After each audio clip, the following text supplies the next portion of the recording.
Hey, welcome to A Game for Your Thoughts. Today we're talking about The Legend of Zelda Twilight Princess HD. So The Legend of Zelda was actually originally a finale title to the GameCube and a release title for the Wii back in 2006. And now in 2016, they released an HD remake to celebrate the 10-year anniversary. So that's the title I'll be playing. So the story of Twilight Princess follows Link as he gets caught in the middle of this battle between the Light and the Twilight realms. And when the Twilight realm causes some kids from his village to get kidnapped, Link now must team up with this mysterious character named Midna to go into the Twilight realm, save the kids, and save Hyrule. So the story of Twilight Princess is kind of a mixed bag because it's a really awesome narrative and like one of the more better Zelda stories, except the first several hours of this game are just so uninteresting, and it's a bummer because this is the part when it builds the world and the characters and really kind of gets you like emotionally connected to the adventure. I thought Wind Waker did this perfectly as it did a really great job of setting up the story and the characters, but it did it in an interesting way and kind of moved it along quickly to get to the more interesting parts of the Zelda game while still doing a great job of building the story and the characters.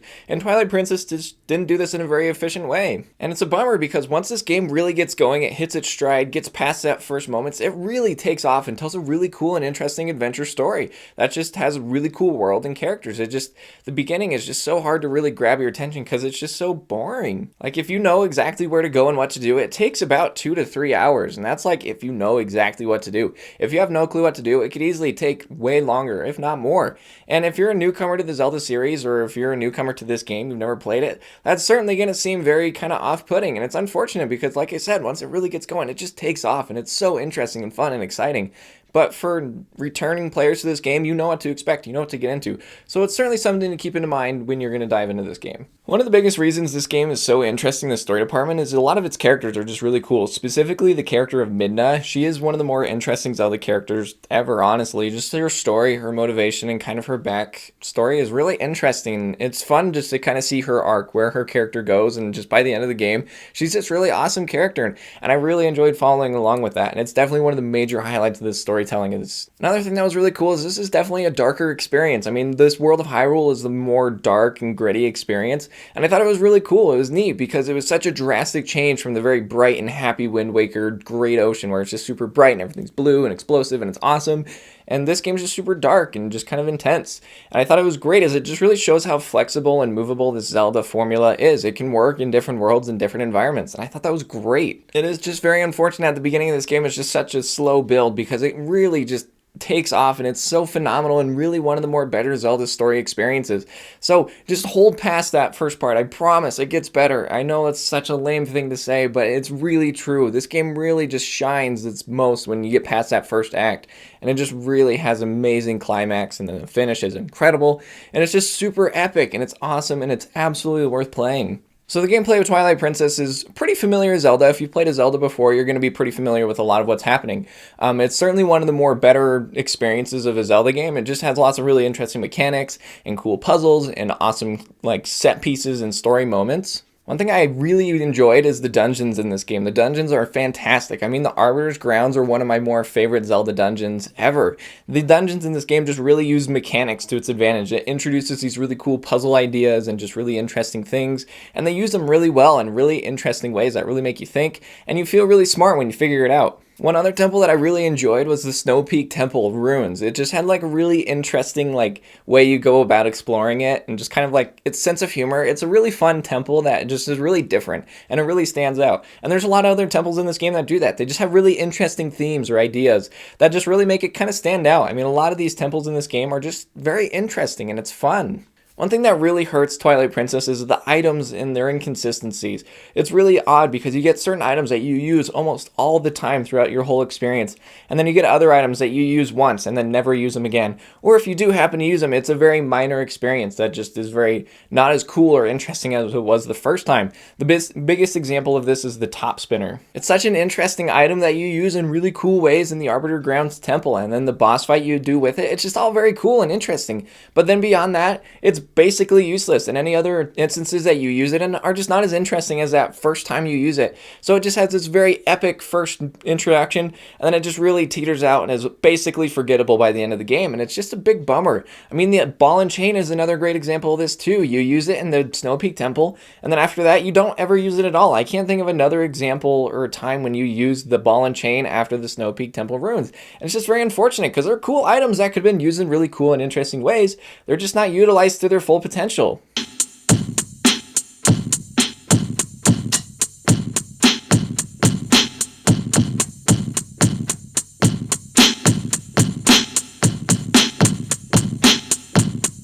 The gimmick of Twilight Princess is that you can turn into a wolf and back and forth between a human and wolf. And at first, it's kind of really forced, and you have to do these like specific sections where you have to run around and do wolf things, I guess. And it could have been a really cool and interesting thing. And it's like fine. I didn't hate it, but I didn't love it either. So it's kind of a very mixed bag for the wolf department. And one thing that's great is when it's used well, when you use the mechanics to its advantage and you just get put in these awesome scenarios that it's like, oh, cool, that was fun. It's really great. I mean, the Arbiter's Grounds is another great example where it uses the wolf's mechanics to its advantage. And the combat definitely isn't the most interesting, which is very unfortunate because it could have been pretty neat. It's just very jumpy all over the place and just not very difficult. It's not interesting at all. And it's just very unfortunate. At the end of it, I think the wolf is kind of like a plain bowl of Cheerios. Like you look at it and you're like, oh, interesting. And then you kind of like are eating it and you're like, oh, this is fine, I guess. But in the end, it kind of just gets you through to the end. You're like, oh, wow, when that was awesome, it was great. And when it wasn't awesome, it was fine. You know, it's all fine. I really did enjoy quite a bit about this game, and I really overall had a good time. One thing I really enjoyed, like playing through it multiple times and just really looking at it, I really loved the monster and enemy designs. I thought they were phenomenal. The bosses you come across in each of the temples are very unique, and their designs are spectacular. They're just really flashy and awesome, and the attention to detail is great. I just really loved seeing what was going to be behind the door because you didn't know what to expect. And when you got there, it was something really cool, and it looks awesome. And while Link, Midna, and Zelda are like well designed themselves, they look awesome. I mean, Link has this really cool look to him. He's really appealing to look at, and Midna is great. I would definitely say a lot of the other human characters are not like the most like good looking things. I mean, like, what is this dude? Like, what is this? Like, what? It's the weirdest thing ever. It's just like, who thought this was okay? I don't know. It's so creepy and bizarre. And then there are some other characters that have a little bit more defining features. One thing this game did really well is its horseback combat. That's something that we've never really seen or heard of a lot of in Zelda games. I mean, you occasionally like ride around and shoot arrows, but at this game you do a little bit more like sword fighting on your horse, and it was awesome. There were certain set piece moments where you're like jousting on a bridge, and these were some of the most interesting and cinematic moments in the whole game. It was just very cool and different, and I really appreciated it, and I would love to see it again in a Zelda game. Speaking of combat, the sword combat in this game is actually really awesome. I definitely feel it's like one of the more better Zelda combat experiences. More so, this comes from the sword fighting techniques that you learn from the old Hero of Time, from the Ocarina of Time.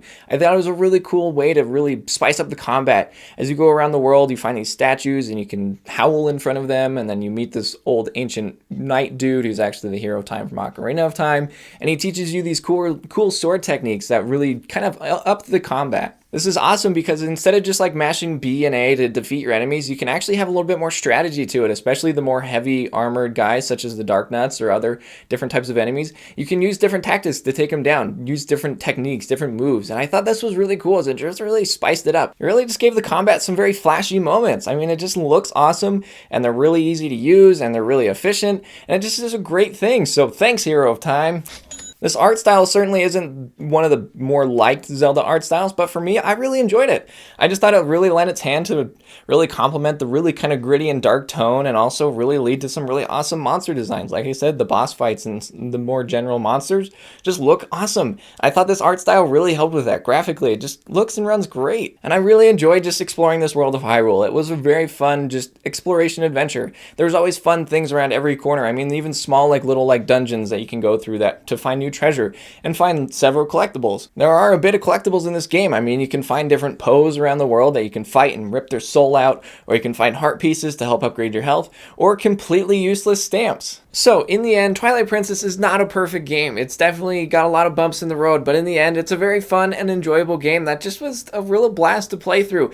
It definitely does have a rough start, but it really takes off and is a great experience. The gameplay definitely is one of the better aspects of this game, as it really does a great job of introducing some really cool mechanics. The dungeons are great and tons of fun. I really enjoyed playing through them and fighting the bosses, and just the design. Everything was really great. It's just the slow start is definitely a big bump, and there's a few other things that leave a little bit more bumps in the road. It's not a smooth experience, but it's a very enjoyable one nonetheless. So in the end, would I recommend you play Twilight Princess? Sure, it's a great Zelda game. I thought, like you said, it's definitely one of my more favorite ones. While it's not the best or the most perfect, it's certainly enjoyable. It definitely does a great job of making a solid case for itself, and I think it's definitely worth at least giving a shot. Hey, thank you so much for watching the video. I hope you enjoyed it. So let me know down below, what is your favorite Zelda game, and what did you think about the Twilight Princess? I would love to hear from you. So while you're also down there, if you want to hit like, subscribe, and the bell to get notified every time I post a new video, that would be awesome. I really do appreciate that. And if you want to see more of me, I'm over at Twitch at twitch.tv/aGameForYourThoughts. I'm streaming there all the time, and I would love to see you there. Thanks again for watching the video. I really do appreciate it. I hope you have a good day, and we'll catch you guys next time on A Game for Your Thoughts.